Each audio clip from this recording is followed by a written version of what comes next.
Ananda Salsabila, saya persilahkan. 20 menit ya Kak, 15 menit untuk pematerian dan 5 menit untuk sesi Q&A. Oke, terima kasih Kak Sofia sudah memandu breakout room 5 ini. Sebelumnya, Assalamualaikum warahmatullahi wabarakatuh. Selamat siang semuanya. Perkenalkan, nama aku Ananda Salsabila Febrianti, mahasiswi semester 6, jurusan Bahasa dan Sastra Inggris dari Perguruan Tinggi UPI ya. Nah, untuk di kesempatan kali ini, aku mau share sedikit soal cara memperbaiki skill public speaking, yaitu dengan mengenali rasa takut. Teman-teman. Nah, teman-teman tahu nggak sih, ternyata katanya, menurut Psycom, 75% orang itu takut ketika harus berbicara di depan umum. Nah, untuk mengetes nih apakah data dari Psycom ini betul atau enggak, aku mau nanya sama teman-teman. Mungkin kalau teman-teman pernah ngerasa takut mau public speaking, boleh raise hand. Aku mau lihat apakah teman-teman yang ada di breakout room 5 ini juga pernah merasa begitu. Oke.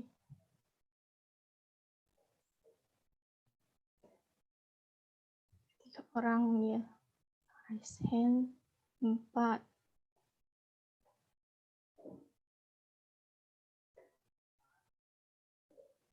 Nah, mungkin teman-teman yang lain agak malu-malu juga, atau mungkin emang nggak takut public speaking. Mungkin buat teman-teman yang udah raise hand nih, kenapa sih penting gitu buat kenal sama rasa takut? Kenapa kita kalau memperbaiki skill public speaking itu harus kenalan dulu sama rasa takut yang kita rasain waktu mau public speaking? Mungkin boleh slide selanjutnya Kak Sofia.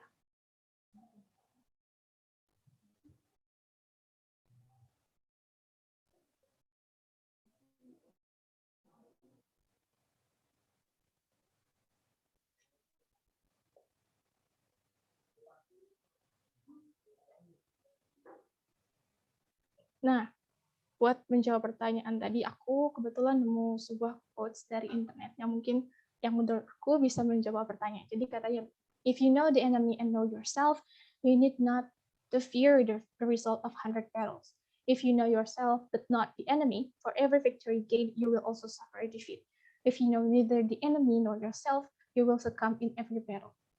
Nah, kalau kita analogikan si battle di sini itu adalah public speaking, dan enemy-nya adalah rasa takut kita, supaya kita bisa sukses dalam public speaking, supaya kita bisa meningkatkan skill public speaking kita juga harus kenal sama rasa takut kita.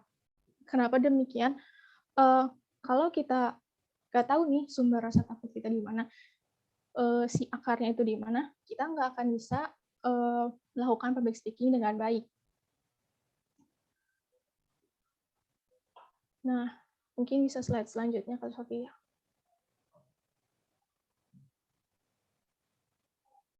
Nah, apa aja sih emangnya bentuk-bentuk dari rasa takut public speaking itu? Ya, next slide.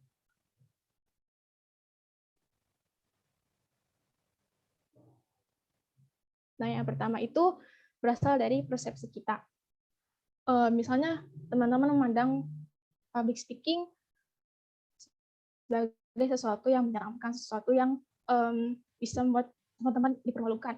Nah, ketika teman-teman berpikir demikian, teman-teman akan merasa terintimidasi dan akan merasa takut ketika harus melakukan public speaking. Atau ketika teman-teman berpikir kalau teman-teman ini adalah bukan speaker yang baik, belum bisa menjadi seorang public speaker yang mempunyai skill yang bagus. Nah, ketika teman-teman memiliki pikiran-pikiran tersebut, teman-teman akan merasa ketika melakukan public speaking, bukannya melakukan atau menyampaikan pesan-pesan yang ingin kita sampaikan, malah akan merasa seperti dijudge oleh audiensnya. Seperti audiensnya itu menilai buruk penampilan teman-teman. Begitu. Next slide.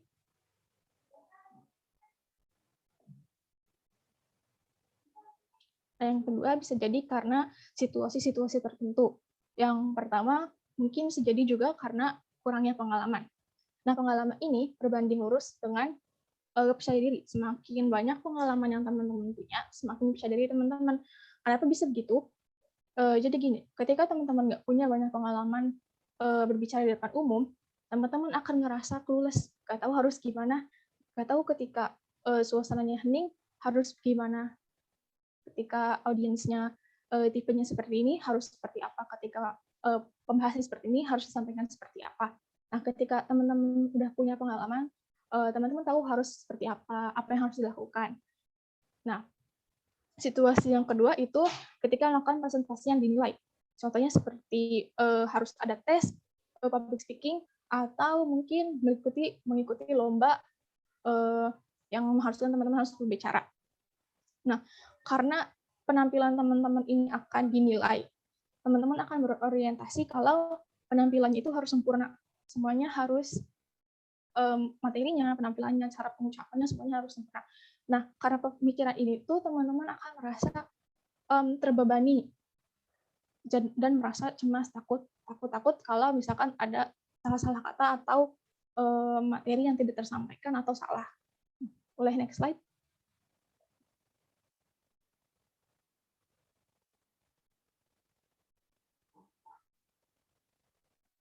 Nah, yang selanjutnya itu situasi di mana perbedaan status dengan audiens. Misal teman-teman melakukan presentasi di depan dosen atau kakak-kakak senior.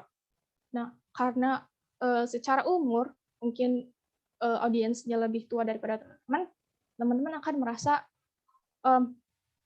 takut dan cemas gitu, takut kalau apa yang teman-teman sampaikan nanti itu kurang benar atau salah, atau mungkin apa yang kata-kata yang digunakan itu malah akan menyinggung audiens atau jatuhnya kurang sopan.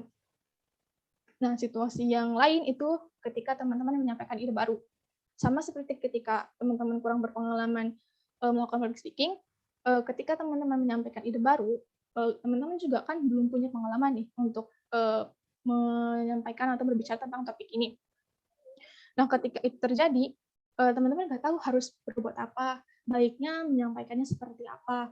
Kan dibandingkan dengan kalau teman-teman menyampaikan sebuah topik yang sudah biasa teman-teman sampaikan, teman-teman tahu do's and don'ts-nya seperti apa. Nah, situasi yang terakhir itu ketika berbicara di depan audiens yang baru. Nah, contohnya aku ini sekarang biasanya presentasi atau berbicara itu di depan cuma teman-teman sekelas. Sekarang harus berbicara di depan audiens yang bahkan aku nggak kenal sama sekali. Bahkan sama Kak Sofia sendiri, karena kita beda kelas, aku belum pernah bicara seperti di konteks seperti ini di depan Kak Sofia, host kita kali ini. Nah, karena aku nggak tahu audiensnya ini seperti apa, kebutuhannya seperti apa, jadi ada ketakutan tersendiri kalau apa yang aku sampaikan ini nggak nyampe gitu ke audiensnya. Nah, next slide.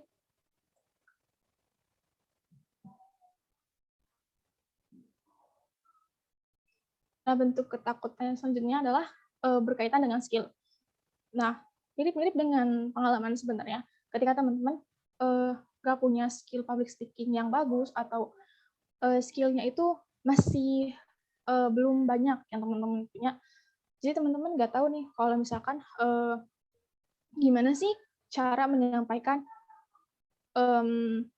sebuah pembicaraan dengan baik, gimana menarik perhatian audiens ketika sedang berbicara. Nah, karena kekurangan skill itu mungkin teman-teman bisa merasa cemas, takut akan penampilannya yang kurang baik. Gitu. Next slide selanjutnya Kak Sofia.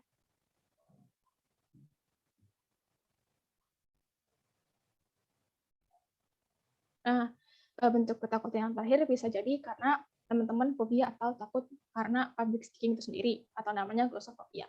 Mungkin pernah teman-teman ada di kondisi di mana pernah melakukan public speaking dan itu tuh pengalamannya kurang mengenakan. Bisa jadi karena teman-teman dipermalukan di depan umum ketika melakukan public speaking atau pengalaman-pengalaman lain sejenisnya. Nah, fobia ini juga selain karena pengalaman yang kurang mengenakan tadi, bisa juga terjadi karena terjadi gangguan, bisa jadi karena bawaan genetik dan juga faktor psikologis. Nah, aku sengaja taruh faktor ini terakhir. Kenapa? Karena aku nggak mau teman-teman langsung menyimpulkan kalau selama ini aku takut public speaking tuh karena aku tuh fobia ternyata. Nah, aku tuh nggak mau teman-teman sampai seperti itu gitu. Sebelum teman-teman menyimpulkan kalau takutnya itu berasal dari karena teman-teman fobia public speaking, aku mau teman-teman tahu gitu, melihat faktor-faktor lain yang mungkin ternyata jadi sumber rasa takut teman-teman ketika melakukan public speaking. Nah, boleh di slide selanjutnya.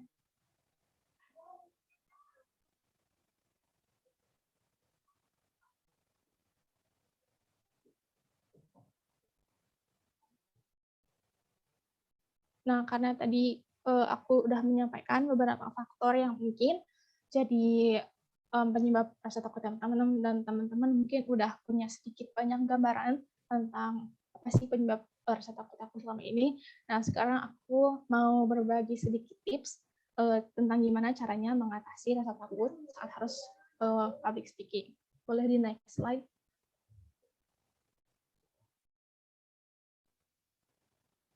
Nah, tips yang pertama itu coba untuk merubah persepsi.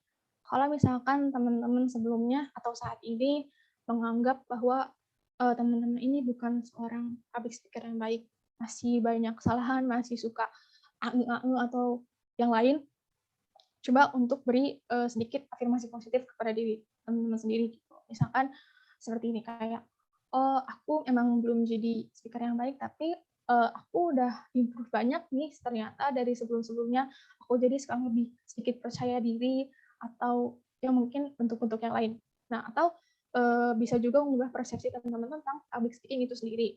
Kalau sebelumnya teman-teman berpikir kalau public speaking itu cuma sekedar bicara di depan umum, menyampaikan presentasi di depan orang-orang yang di depan banyak orang yang melihat merhatikan teman-teman, coba untuk berubah persepsi tentang public speaking menjadi upaya untuk mengkomunikasikan ilmu atau share insight baru kepada audiens. Jadi dianggapnya seperti obrolan. Ketika teman-teman bisa merubah persepsi ini, ya kemungkinan teman-teman bisa merasa sedikit lebih tenang dan tidak terlalu takut ketika harus melakukan public speaking. Nah, tips yang kedua itu lakukan persiapan. Tentu aja ya, kalau harus bicara itu di depan umum, apalagi harus ada persiapan. Persiapannya bisa dalam bentuk research materinya, bikin skrip atau naskah kalau perlu, atau mungkin juga kalau perlu juga bikin PowerPoint untuk membantu teman-teman mengilustrasikan hal-hal yang ingin teman-teman sampaikan.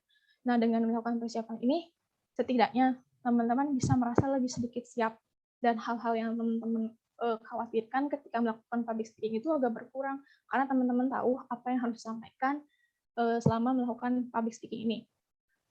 Nah, tips yang selanjutnya itu belajar menenangkan diri.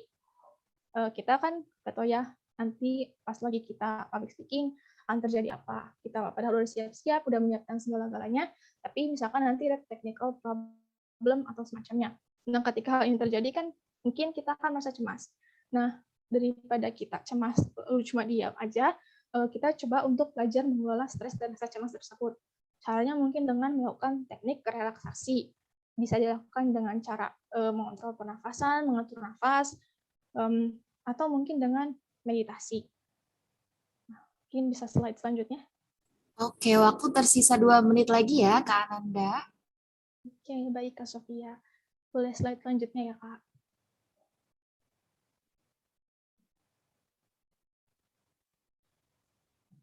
Nah, yang selanjutnya itu membiasakan diri. Kalau kata istilah namanya tuh Allah bisa karena biasa. Practice makes perfect.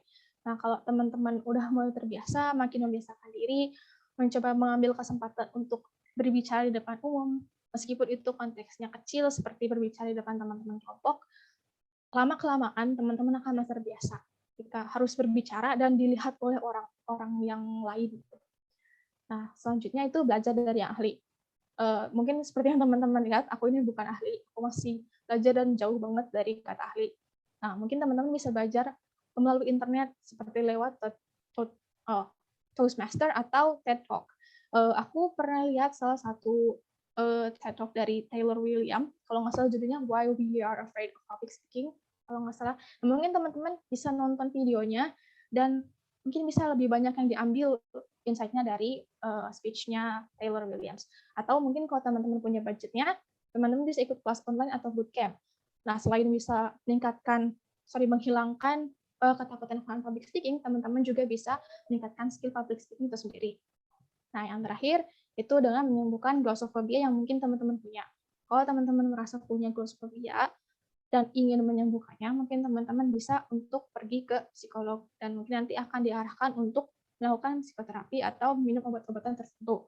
Nah, untuk ini karena aku bukan expert di bidang psikologi karena aku anak sastra Inggris, mungkin teman-teman bisa langsung tanya sama orang-orang yang ahli di bidangnya, ke profesional, dan aku nggak bisa jawab pertanyaan kalau ada yang teman-teman bertanya soal ini. Mungkin boleh slide selanjutnya.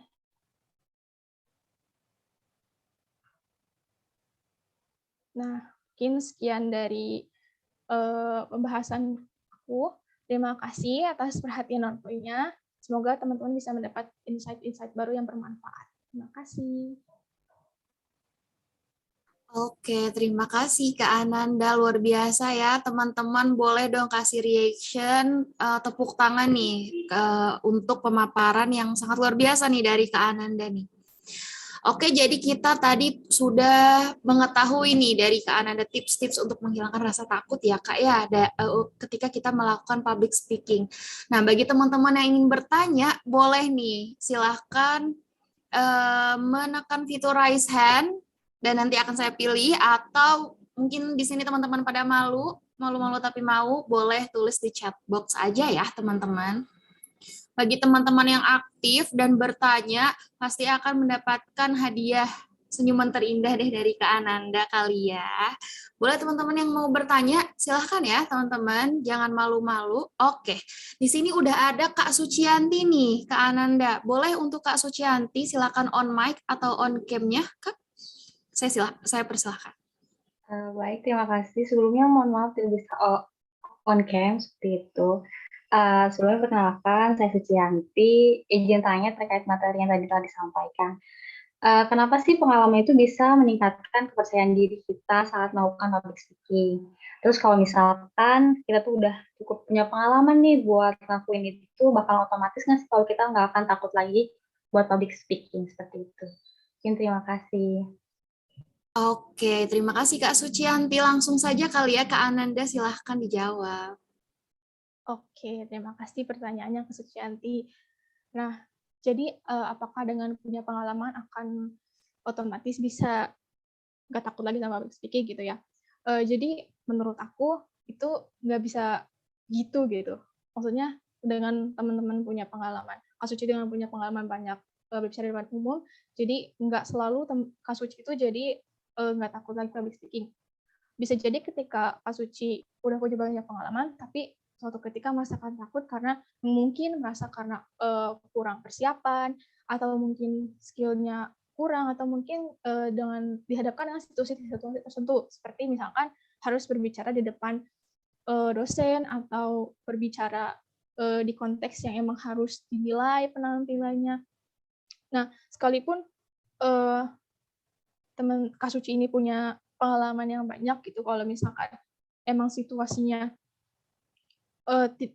bisa memungkinkan Kak Suci untuk merasa takut, kayak misalnya yang tadi disebutkan, itu mungkin banget bisa Kak Suci merasa takut, dan pengalaman itu nggak otomatis bisa bikin jadi nggak takut, karena pengalaman kan cuma bikin kita jadi tahu apa yang harus kita lakukan. Kita jadi cuma kayak lebih kenal gitu sama apa yang harus kita lakukan. Jadi mungkin gitu. Oke, pengalaman adalah guru terbaik ya Kak Ananda ya. Gimana nih Kak Sucianti, apakah sudah jelas atau ada yang ingin ditanyakan lagi Kak? Tidak, sudah cukup jelas. Terima kasih Kak Nanda. Oke, luar biasa. Nah, selanjutnya nih Kak Ananda, ada lagi nih pertanyaan mungkin dari Kak Devitri Rahmadila. Dipersilakan untuk Kak Devitri untuk on mic atau on cam bila memungkinkan, saya persilahkan. Oke, terima kasih Sofia. Untuk Kak Ananda, saya punya pertanyaan nih. Jadi, kita kan udah terbiasa dengan presentasi yang dilakukan secara online selama 2 tahun terakhir. Nah, kalau nanti kita balik lagi nih untuk ngelakuin presentasi tapi secara offline dan langsung di depan umum, kan bakal muncul lagi nih rasa gugup dan somehow ngerasa kayak pertama kali banget bicara di depan umum. Apakah ini termasuk hal yang bisa mempengaruhi tingkat rasa takut dan cemas saat melakukan public speaking? Itu aja sih pertanyaannya. Terima kasih. Oke, terima kasih Kak Devitri. Selanjutnya silahkan Kak Ananda untuk menjawab pertanyaan dari Kak Devitri. Oke, terima kasih pertanyaannya ya Kak Devitri. Nah, aku kebetulan sempat kepikiran soal ini beberapa hari yang lalu. Jadi karena kan kita udah mulai terbiasa nih ya kuliah online, presentasi online kayak gini selama 2 tahun terakhir. Aku pribadi ngerasa ketika presentasi online ini lebih udah mulai ngerasa nggak begitu gugup karena pertama karena terbiasa tadi, yang kedua karena ketika kita presentasi online kan orang cuma ngelihat kita sekotak ini aja gitu, semua muka, raut muka aja.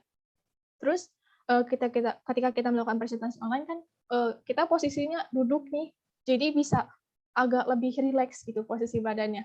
Nah, ketika kita nanti harus presentasi offline langsung di depan orang-orang, kita tuh posisinya harus berdiri, dan itu tuh di depan umum, di depan disaksikan sama orang-orang. Nah, ketika kita seperti yang tadi ya, yang udah dijelaskan, ketika kita berbicara umum kan, kalau langsung gitu, orang-orang lihat kita langsung kan, kita merasakan tatapan orang-orang. Nah, tatapan ini tuh kayak ngerasa kita tuh bikin ngerasa gugup karena settingnya juga beda, tempatnya juga beda gitu. Nah, wajar sih untuk mungkin ngerasa lebih gugup gitu karena udah 2 tahun gitu, udah lumayan lama juga. Jadi kayak kita udah lupa gimana rasanya, gimana sih presentasi secara langsung di depan orang itu. Nah, mungkin gitu aja dari aku. Oke, luar biasa. Mungkin akan ada bedanya ya, Kak Ananda ya. Mungkin nggak akan ada lagi istilah kayak, apakah suara saya sudah terdengar? Ataukah apakah layarnya sudah muncul? Mungkin akan beda, tapi kalau sudah terbiasa presentasi online, mungkin tidak akan sulit ya, Kak Ananda ya, untuk presentasi secara offline. Oke, gimana pertanyaannya, jawabannya, Kak Devitri, apakah sudah cukup atau ada lagi yang ingin ditanyakan? Sudah, terima kasih. Oke, terima kasih. Luar biasa nih teman-teman. Pematerian dari Kak Ananda sudah selesai. Pertanyaan juga sudah cukup ya menurut saya. Selanjutnya kita akan belajar. Terima kasih juga sekali lagi ya kepada Kak Ananda atas pematerian yang luar biasa. Selanjutnya